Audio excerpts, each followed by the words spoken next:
মাননীয় সদস্য, জাতীয় সংসদ চলে রুলস অফ প্রসিডিওর, সংবিধান ইত্যাদির উপর বেস করে। এখানে যত সদস্য আছে 350 জন, সবাই দাঁড়িয়ে বক্তব্য দিতে পারবেন।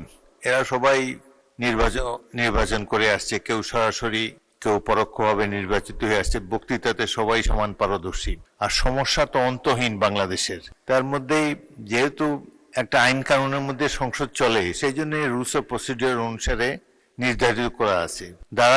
মাননীয় সদস্যগণ দাঁড়াতে পারেন পয়েন্ট অফ অর্ডারে। পয়েন্ট অফ অর্ডার কোন ইস্যুতে করা যাবে চলমান বিষয়ের উপরে।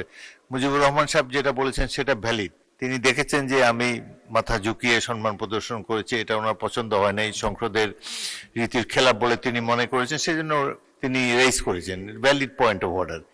আপনি যেটা বললেন এটা তো একটা স্বাভাবিক বিষয়। এরকম বহু কর্মকর্তা পৌরসভায় এখানে সেখানে, আমি একটা পৌরসভার প্রতিনিধি, সেখানে 4 বছর আওয়ামী লীগ আমলে 4 বছর বেতন পায় নাই।